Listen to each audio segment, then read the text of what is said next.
I call the regular board meeting to order. All board members are present. Ms. Bleckinger, would you please lead us in the Pledge of Allegiance to the flag? To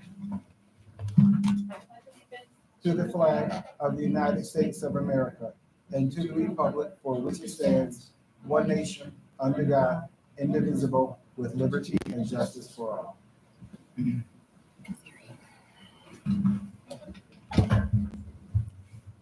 Good evening and welcome to all in attendance.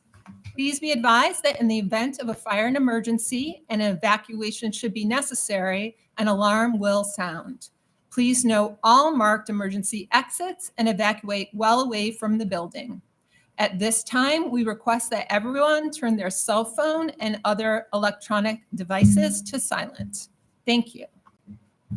We are on item 3, recognition. Are there any board acknowledgements this evening? Mr. Biscaglia. I just wanted to acknowledge Maple West and the librarian there, Mr. Worthington.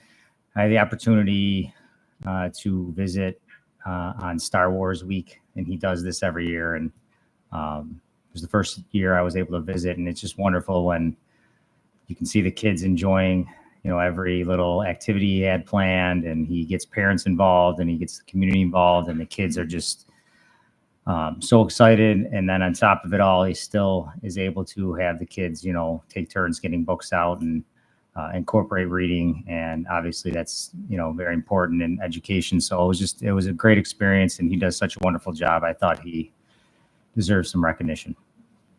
Wonderful. Thanks for sharing. Any other board acknowledgements this evening? Mr. Bulin. I just wanted to acknowledge the golf program in Williamsville. Yesterday was boys sectionals at Diamond Hawk. There was a very large contingent of Williamsville golfers there. I do not believe anyone made states, but it was it was nice to see so many boy golfers there from Williamsville. Thank you. Any other board acknowledgements? Ms. Bleckinger. Last Thursday, Mill Middle's orchestra participated in their NYSSMA festival at Amherst Middle School, and they got gold status. So Awesome. Mill Middle. Thank you so much. Anything else, board members? Okay, thank you so much for sharing those wonderful acknowledgements. Is there a motion to approve item 4A budget notice, 4B minutes, and 5A exceptional education preschool report as presented? Mr. Manna, Dr. Spicer, any discussion? All in favor? Motion carries unanimously. We will be having our board retreat on June 17th, and our student board member candidates have been selected. And on May 20th, each high school will facilitate their election by their student body. Our remaining 2025-26 building visits are to Dodge Elementary School and district office on June 13th. And are there any board member comments or questions regarding these items? Dr. Singh. Would the winners of the student board election, would they be announced at the same time as the candidates? That is a very good question. That is a good question. I believe we could potentially do that because we should know at that point because it's happening during the school day on May 20th. So Nick said that should be able to happen. So we should be able to do that. Thanks for the suggestion. The first board meeting that they're eligible to attend is the August one, or is it the reorganization one? Reorganization. I'm sorry. Yeah, that's what I figured. Okay. Thank you. Any other questions? Okay, moving on to items 6B and 6C. There are 5 board candidates: Julie Emerson, Mark Manna, Phil Danielson, Stuart Bulin, and Christina Bleckinger that are running for 3 available positions on the Board of Education, each with a 3-year term. Additional information on the May 20th Board of Education election and district annual budget vote is available in board docs.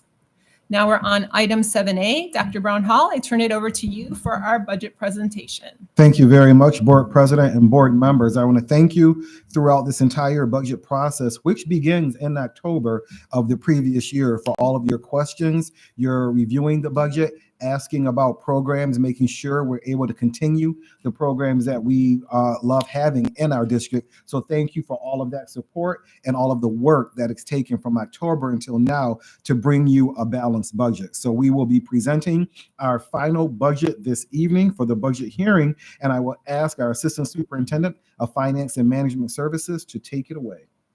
Thanks so much. Appreciate the opportunity to present the budget. This is going to be the proposed budget for the 2025-2026 school year for Williamsville. We'll go into our next slide. And on this next slide, I simply want to remind everyone where we started from. The current year's budget, which was approved last May, totaled $232,740,574. On the lines below, we see the budget areas where costs increased to continue to provide the same dynamic levels of services Williamsville deserves. These cost increases totaled about $9.8 million and include areas like employee salaries, health insurance, BOCES services, and transportation.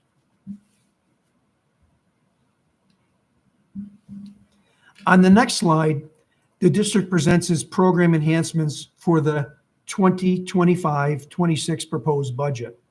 The program enhancements are twofold and include adding additional special education classrooms at the high school and middle school levels. Additionally, the department is adding special education itinerant services, which will be contractual services and enhance our current level of services. Altogether, the program enhancements total $524,852 for the 2025-26 school year. As noted on the slide and at previous meetings, $374,852 of these increases or enhancements were previously budgeted and do not add any expenses to the proposed budget that we're seeing tonight. The program enhancements total less than 0.25%.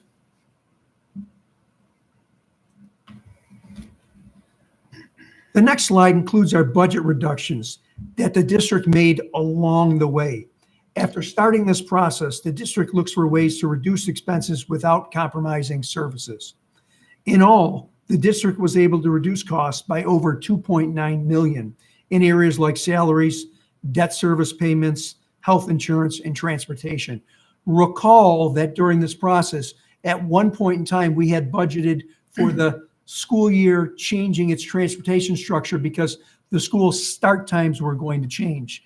When that initiative didn't go forward, we were able to reduce some costs, and you see that reflected here in this transportation line.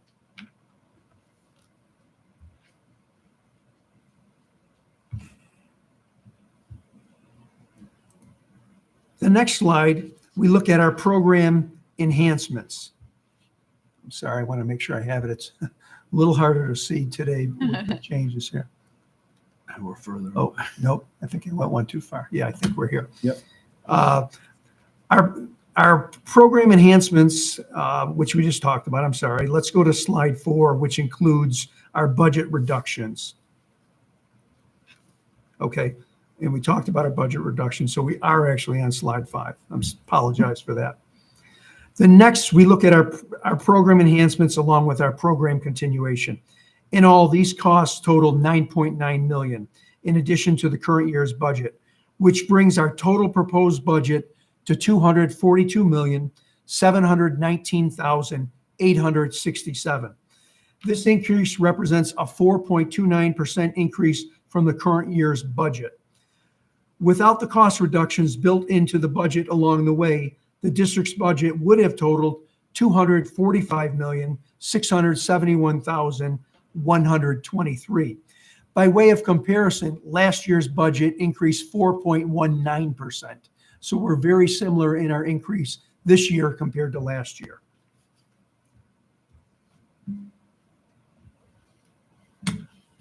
Okay, on slide 6, we have the property tax calculation. This work allows the district to determine its property tax cap as well as its property tax levy. The district proposed levy increase totals 2.99%, which is below the maximum allowable increase. The total property tax levy as proposed for the district is $148,413,562. I'm happy to report that the district was able to stay below its property tax levy limit by $431,651. Okay, on slide 7, we have the key highlights to the district's revenue budget. State aid totals $69,916,534, which is an increase of $6.1 million. In the proposed budget, sales tax was decreased by nearly $674,000. Interest revenue was decreased by $175,000, while the use of our fund balance was increased $750,000, bringing the total fund balance use to $3,750,000. Altogether, revenues total $242,719,867, which is our proposed budget total.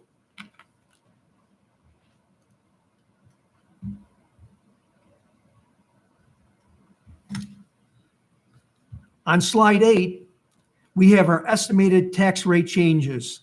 And it's important to note that the equalization rates are the same from the proposed 25-26 budget school year as they were during the current fiscal year or the 24-25 school year. The tax rate changes are all about 3% for the 25-26 school year. And these include the increases for Amherst, for Cheektowaga, and for Clarence.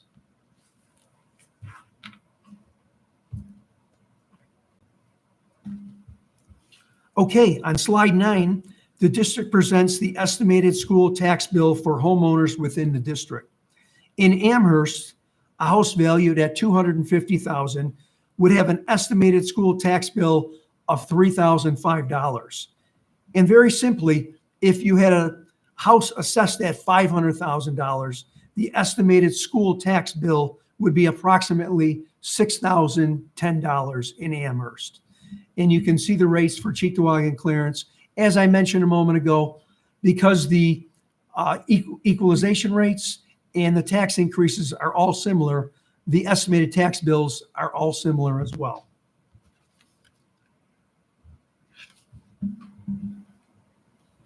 On our final slide, I want to note some of the key highlights of our budget. The proposed budget totals $242,719,867 for an increase of 4.29%, comparable to last year's increase. Similar to last year, the district again stayed below the tax cap. This year, the district is below the tax cap by $431,651. The district is anticipating state aid increases of $6,143,460. The budget is balanced with revenues equaling expenses and no deficit to present to the school board in the community this evening. With that, I'll turn it back over. Thank you very much, Mr. Kelly. Are there any questions from board members? Looks like Mr. Buellin might have a question. Yeah, and I don't know if this is answerable.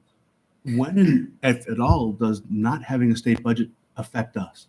Like, when would it actually affect operations of Williamsville? Yeah, interesting question, and I'm sure the superintendent can draw upon his experience and knowledge. But what I would have said, if we still didn't have that state budget, if the state didn't pass it, we'd be going out with a proposed budget, not knowing what the sort of contingencies would be in the final state budget.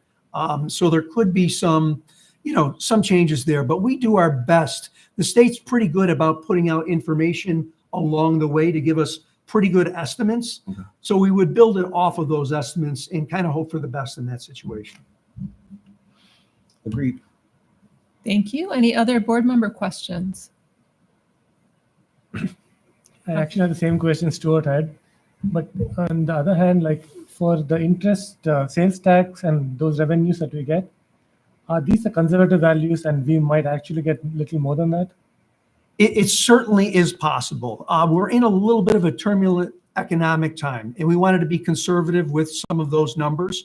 So we looked at where our sales tax were and what's going to happen over the next year, and we sort of projected that out. It is certainly possible that those sales tax numbers could come in higher than what we budgeted. And the same is true for interest too. There's been some talk recently that interest rates could be decreased. So we wanted to potentially build that in and be conservative with those numbers in case, in fact, interest rates do decrease over the course of the next school year. Thank you. You'll probably remember last summer, the summer before last, when we received notification from Erie County that our sales tax revenue will be decreasing substantially. So we shared that with the board. We sent it out to the community to let everyone know. Luckily, it was half of what we estimated the decrease would be. So we were comfortable there. But we know that our sales tax revenue will be decreasing again. Was that the same year we got like a gambling tax something? Yeah, it was. Yep. That we weren't expecting. So, yeah. Mhm. Any other board member questions? Okay, then we will move on to the public hearing. If anyone in the audience would like to speak at this time regarding the budget, please step up to the podium and state your name.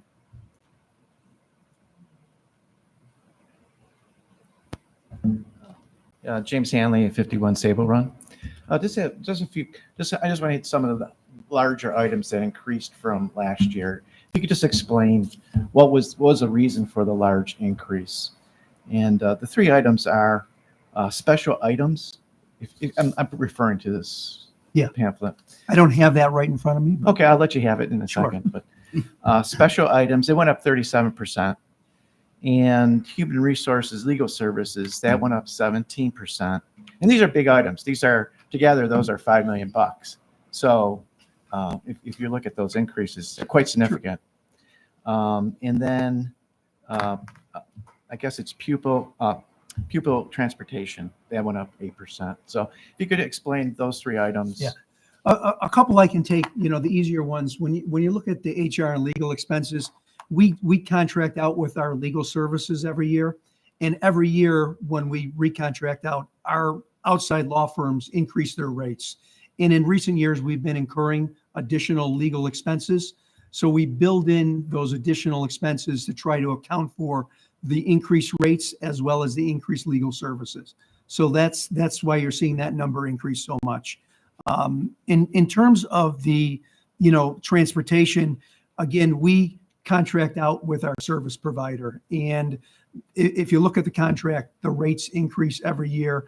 One of the other things that we see in there, gas costs and what the fuel costs are as well. We don't have a crystal ball and we can't really totally project out what those cost increases are. So we try to build in a little bit of room there in case we see a spike in those transportation fuel costs as well. So that's what accounts for, between the contract service and the fuel costs. Those are the two biggest areas of transportation increase, the cost increases in those areas. New York State retirement, that's simply a factor of how much we're paying for our employees. So the state sets that rate for all of our employees. And as our salaries increase, you may not know, we are currently in negotiations with our teachers. And typically there's always a pretty significant cost increase when that contract is settled. So as salaries increase, which they do every year, our contribution and our payment to New York State goes up along with that. And we don't really have any control over that because the state sets those rates. It's the New York State Comptroller that sets the rates for the New York State. We have two retirement systems that we pay into: the teachers' retirement system, and for our employees, like the folks that are in the facilities department, they're in the local retirement system. And the state sets both of those rates, but it's really a factor or a percentage of the total salaries paid. And if you look at last year, we did settle a cost increase with a lot of our non-teaching folks, and that drove costs from last year to this year as well. So, Now, you mentioned that the special interests, that is the legal? Is that the? Because you that know was the what? largest one. The special items, Special items. I would really like to, if you can call me, I know we met one other Look, time. if you will, if you look at page 5, so if you go on the website and you look in the proposed budget book on page 5, it has a detailed explanation of special items, and I can read it to you. This category groups individual items which are not allocated elsewhere in the general support section as estimated workers' compensation expenses, insurance premiums, patient protection and Affordable Care Act fees, BOCES administrative costs, tax assessment payments for district buildings, and payments for successful property assessment challenges. And if you look at our past board meetings, we've had several of those where you see we've actually had to refund because of the assessment challenges. So when we look at those, especially the workers' compensation expenses and the insurance premiums, those have all gone up. And so when you look at it from 2024 to 2025, the school year budgets, it has gone up about $900,000. Right, which is about 37%. Right. Right. So Those are the items. just to give you an example, our property and casualty insurance, that increased in the neighborhood of about 10% this year alone. And as you all know, you have to have insurance, and that's a big number when it comes to a district this size too. Sure. But yeah, I guess you can understand, 10%, that's understandable for an increase. There's always reasons for those. And again, it's just, why did it go up 37? Yeah. That's the main thing. What was the drive, one particular driver there that did that? And- So I I'm can sorry, meet. no. I'm sorry to keep interrupting, but if you look at our budget development that Mr. Kelly just went through also, you'll see that our BOCES services line increased also. And when the BOCES services line increases, I believe it increased over $1 million because we're using more BOCES services. Oh, The sure. BOCES administrative costs also increase, and that's what's included in the special items also. So I wish we had a little bit more control over what some of these services are and what the districts charge for them. Unfortunately, we have very little control in BOCES services and what Oh, those cost increases look like. Sure. As you send students, whatever their charge is their charge. So I understand that. And I could talk about the one item, transportation. Bus drivers, bus transportation, very expensive, getting more expensive. Every district is facing this challenge, trying to find drivers. Some districts like Amherst make the students walk. If you live, I think, a mile or a mile and a half from the school, you do not get transportation. You pay for transportation in your school budget as part of your school taxes, but your child does not get bus transportation. In Sweet Home, I believe they're looking at a quarter of a mile or a quarter of a mile radius where the students will have to walk. So districts are trying to cut that cost because it's growing so much, transportation, and it's not unanticipated. Kind of knew that when the first year with our contract with student transportation, that we're going to have this bigger bump in the second year. So we did not. We knew that was coming. Right. And I think next year is even going to be larger, I believe, from what Right. I remember, the projection. And if we try to go out for bid, if this transportation contract ended this year and we were going out for bid starting next year with a new provider, it'd be more expensive than what we're going to pay. And as far as the legal billing, I know you mentioned that. The board reviews the legal billing every couple months they send them. I know I go through them line by line and look at what we're being charged per hour. And I think we're even trying to with our HR staff to kind of insource that more, do more of that legal work in-house rather than pay the attorney fees for doing it outside. All right. Very good. And I think in terms of transportation, there is a survey that Dr. Brown Hall and the communication staff developed to try to see, I wouldn't say cost cutting, but to see how many students take where, efficiency. Yeah. They actually call it the efficiency study. So we're trying to see how many kids take buses, to and from school, high school age, so be more efficient, and that hopefully could drive costs down. Sure. And I believe that since the school didn't go to that change in pickup times, the actual cost, I think, would drop in the budget a little bit over the months. Yeah, So- and one So of it the reflected things that. with that efficiency study, I just talked to our transportation director today, and she's looking at some of the routes where we have potentially, maybe 50 or 60 stops for high school students, and we're only picking up maybe 15 or 20. So we want to look and see if we can reduce that if some of these families don't in fact need district transportation, which would potentially save us money too. All right, well, thank you very much. Appreciate it. Thank you. All right. Great Thank you. question. Yes. Thank you. Always appreciate the Is there question. anyone else in the audience that would like to speak regarding the budget? Okay, seeing no one else, we will move on. The PTSA Council School Board Candidates Night will follow this meeting and should begin around 7 p.m.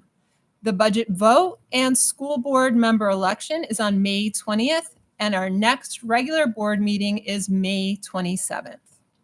May I have a motion to adjourn the special board meeting? Dr. Singh, Ms. Bleckinger, all in favor? Motion carries unanimously. Awesome. Good night. And for those of you who are staying, again, the school board candidates night should start around 7. Thank you.